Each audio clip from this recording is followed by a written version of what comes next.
thank you for having me here. Well, this is more than a technical presentation. It's some experience. I'm also learning from things that I don't expect that can be done. I'm working in this industry for entertainment in stereoscopic 3D for a lot of time. Most of my experience is live action shooting, computer graphics, but always doing dual render, native render, or 2 cameras, 3 cameras, multi-rigs, and things like that. So when this project come to me, I have to face a real problem to decide if I can do that or cannot. I have some previous experience converting a few shots, but this is a feature film that, let me show you some parts. Sorry. So this is the project. Egypt, it's a land of mystery, intrigue, it's a low budget Spanish production, computer graphics. It's about, what I mean with low budget is about 10, 15 times less budget than any Disney, Pixar, DreamWorks production. But it's still full of effects. And nothing at the beginning was planned for stereoscopic 3D.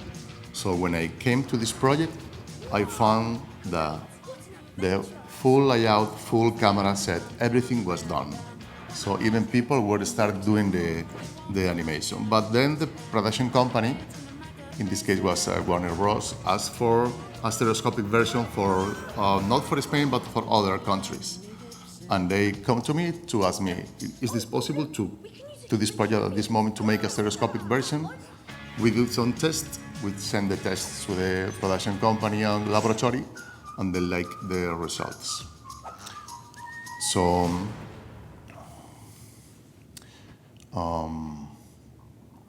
this is the challenge I found with this project. First of all, there was absolutely no budget for this project. Absolutely nothing, because they don't plan to make this a stereoscopic version of this movie.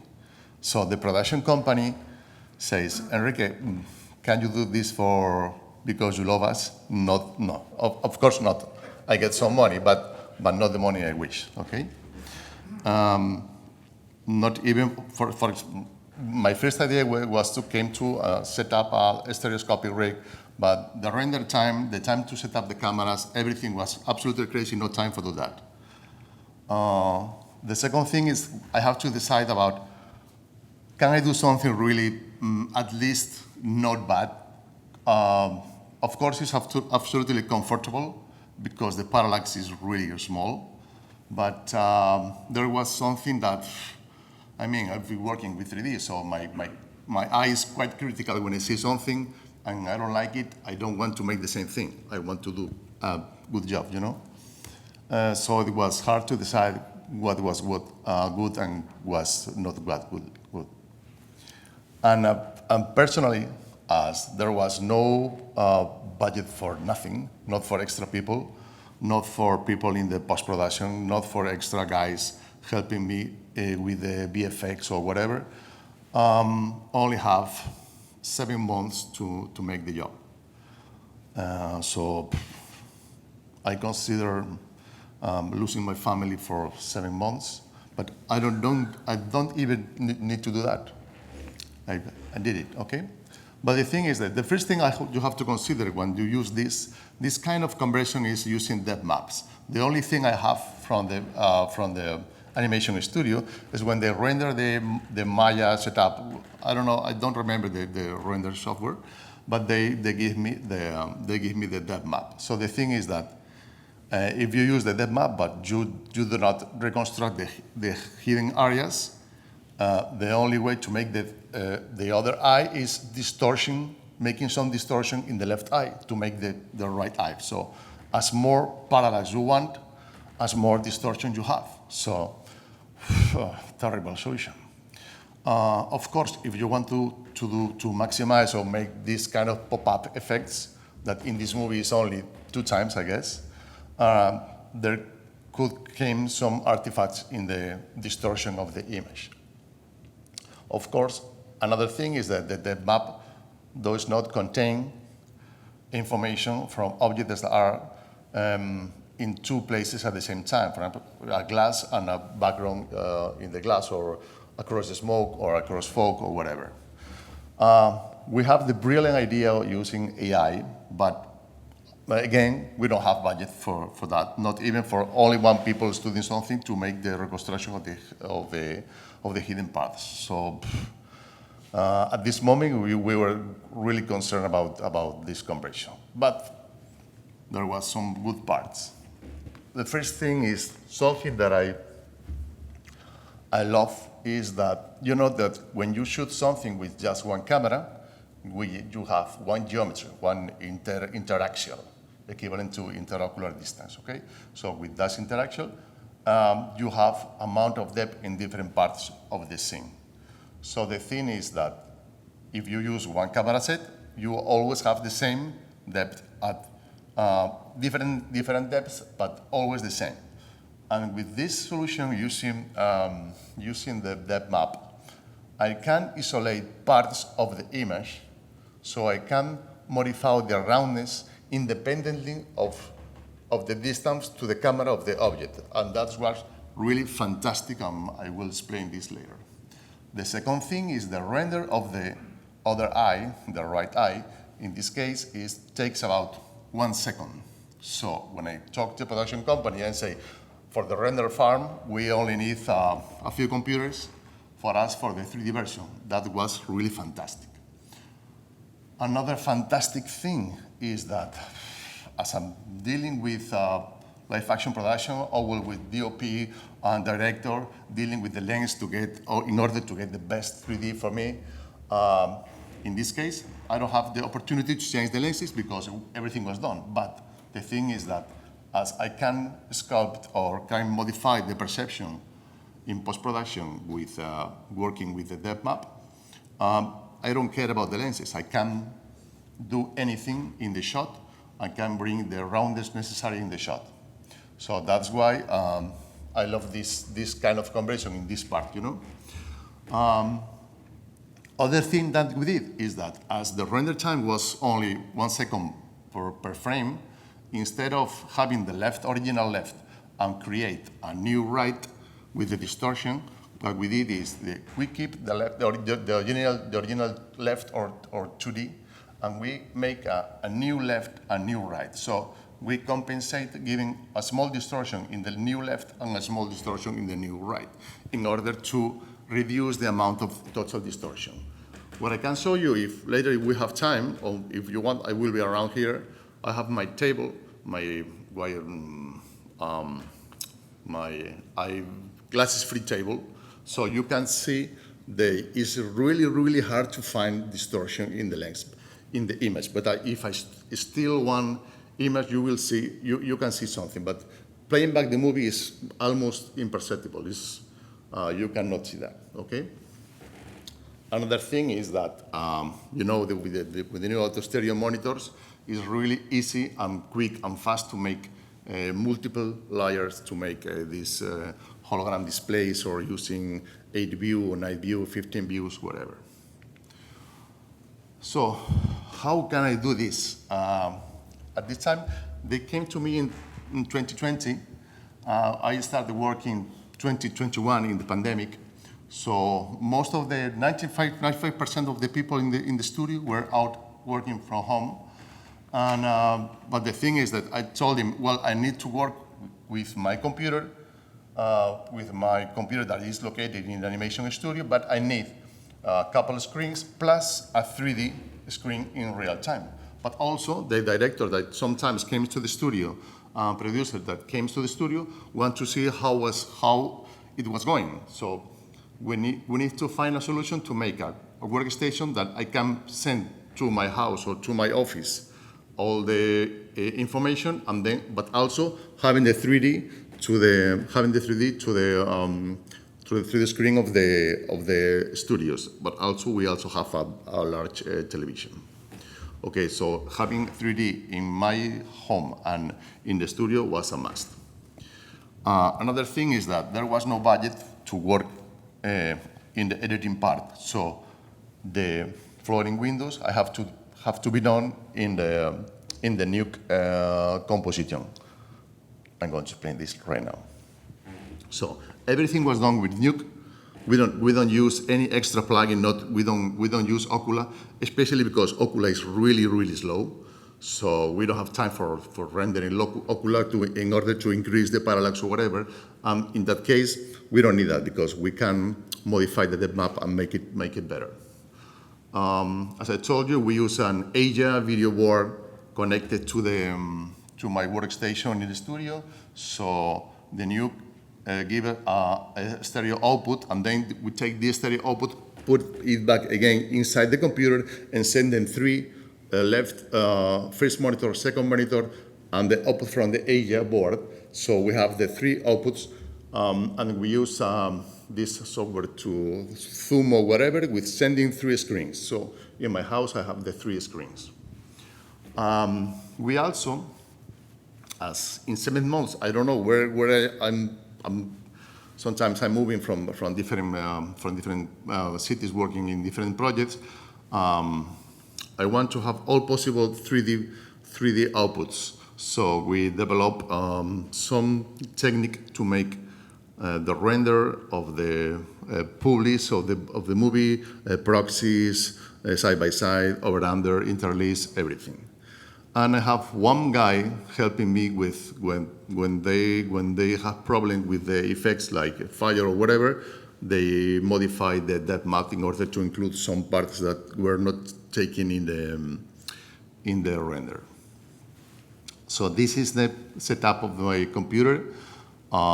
Two monitors, the nodes, the depth map, and the output in 3D. This is over under, but I can work with any format.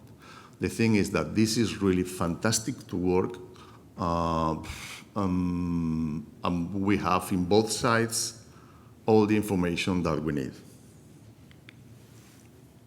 So how was the compo? Each compo contains the whole sequence, all the shots in that scene. Why? Because as we don't have budget to have me there in the editing part, I need to check the 3D in sequence of the different shots of the same scene. So I can easily do that in using this. In this case, it's only 5 shots, but most of the scenes has 25, 30, 35 shots. So each shot is as simple as this one. This is the input, depth map. This is some extra correction, and this is this node. When it opens, it has some correction on the displacement, some blur, and some adjustment to make it work. Okay, the floating window. This last is this part, floating window, and the publish node, proxy, left and right video clips, preview, over under, side by side, interlace. So for me, I have all the possibilities to see how was going to work in any case, in any kind of. I can use the Quest, I can use old interlace monitors, whatever.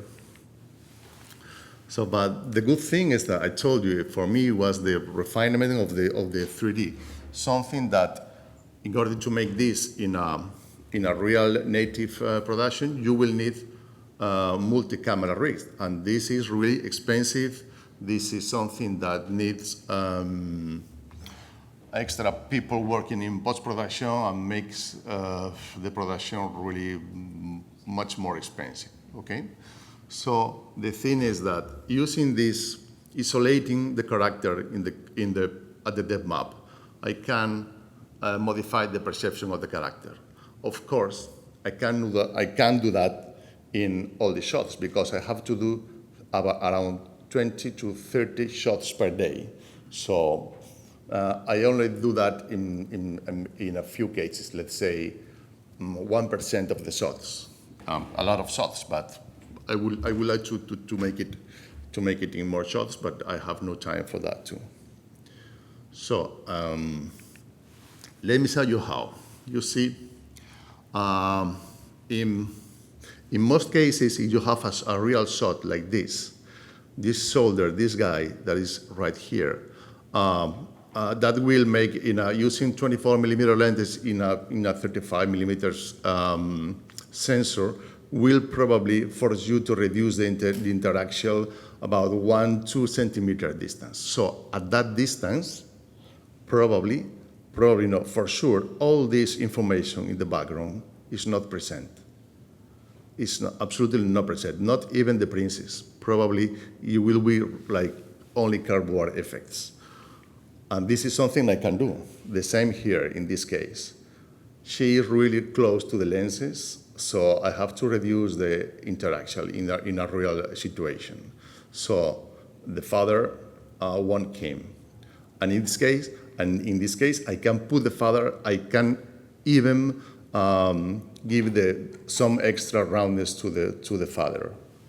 And this is something I love, because it let me sculpt the perception, perhaps in an unreal situation, but a really comfortable.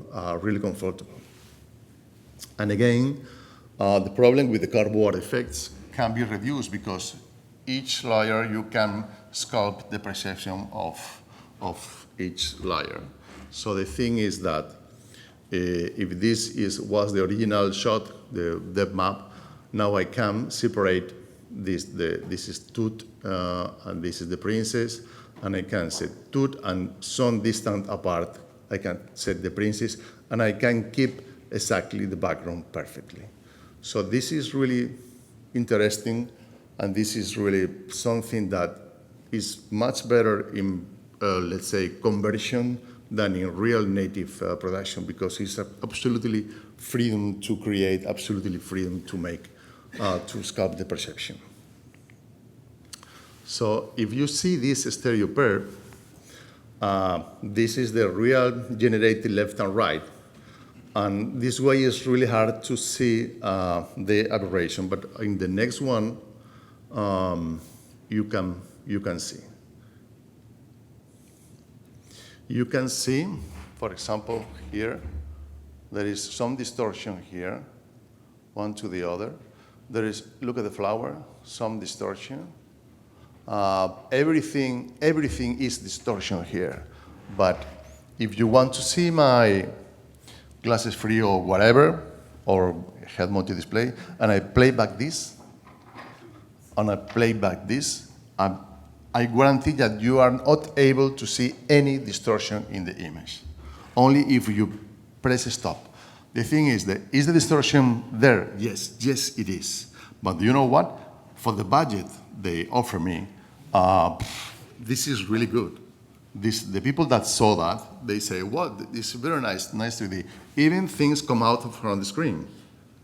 So I think there is a market for this kind of production where the 3D is not important only because the distributor want to have a stereoscopic version for whatever, you know? So my conclusions are, is possible to make a low-cost conversion? Yes, of course. Of course, with the limitations I told you. The quality is not the same, not too much parallax effect, some small distortions. Yes, it has some limitations, that's true. But the thing is that it is really, really fast. If you want to make another different version, you can render the whole movie in 3 days. And of course, what could be the real future for that? If I have a tool to make some AI to fill the hidden areas, that will be fantastic. That will be goodbye to distortions, and hello, a very nice conversion tool, even for live action movies. And that's all. Thank you very much.